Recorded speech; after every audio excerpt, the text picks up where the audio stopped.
안녕하세요. 중소기업 사장님들의 멘토 문 대표입니다. 오늘은 중소기업 매각, 그중에서도 특히 소기업이 현실적으로 매각이 어려운 이유에 대해 한번 말씀을 드리려고 합니다. 사장님들이라면 기업 매각에 대해서 생각해 보지 않으신 분은 없을 것 같아요. 물론 기업을 판다라고 생각을 하면 아직도 뭔가 부정적인 이미지가 굉장히 많아요. 하지만 내가 지금까지 일궈온 회사를 가치적으로 인정을 받는다라고 생각을 한다면 오히려 굉장한 보람을 느낄 수도 있는 그런 부분이 있어요. 그런데 문제는 이렇게 기업을 매각하고 싶어도 할 수가 없는 상황인 분들이 너무나 많다는 겁니다.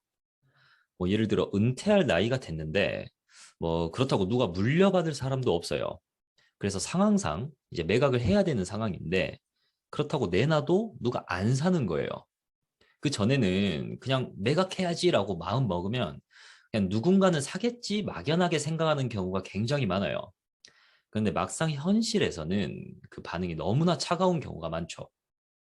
중소기업, 특히 소기업이 매각이 현실적으로 어려운 이유가 뭘까요?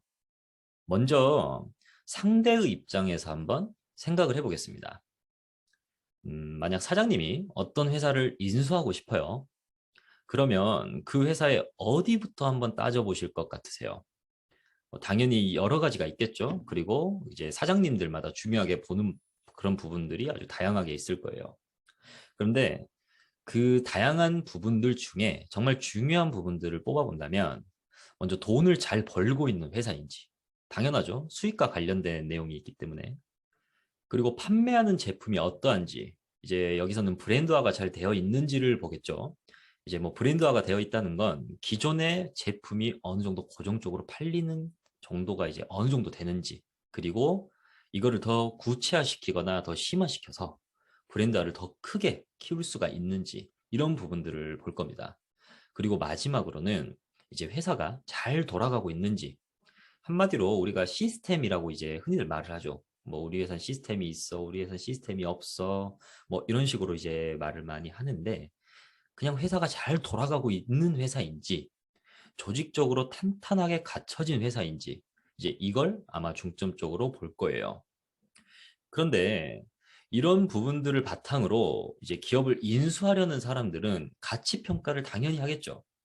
물론 그 밖에 이제 뭐 재무적인 사항이나 뭐 회계 뭐 이런 다양한 부분들이 있을 수 있어요. 다양한 요소들이 당연히 있겠지만 돈을 잘 버는 기업이고 그리고 잘 돌아가는 회사라면 다른 부분들도 어느 정도는 다 좋게 나올 수밖에 없어요. 그렇기 때문에 이런 부분들을 평가해서 이 기업을 얼마에 주고 인수해도 충분하다. 이런 결론을 내릴 겁니다. 그런데 현실적으로 중소기업, 그중에서도 이제 소기업이 매각이 어려운 이유는 이렇게 다양한 이유 중에 한두 가지가 부족해서 그런 게 아니에요. 기업 가치를 논하기 전에 이렇게 가치를 평가할 대상 자체가 너무나 부족하기 때문에 그런 거예요. 일반적으로 우리가 제조업이라고 생각을 하고 그리고 이제 제조업 중에서도 이제 소기업으로 분류를 할 때는 매출 기준으로 보통 120억 이하가 이제 소기업이다 이렇게 분류를 해요. 물론 업종마다 조금씩 다릅니다. 그런데 이런 소기업들의 상황을 보면 매출과 수익이 안 나오는 경우가 가장 많아요. 그리고 그 다음으로는 제품 판매가 고정적이지 못한 곳이 정말 많아요. 당연히 그렇기 때문에 매출이 안 나오는 거겠죠. 그리고 마지막으로 조직적으로 너무나 소규모인데 안 그래도 소규모인데 이걸 벗어나지 못한 곳이 많아요.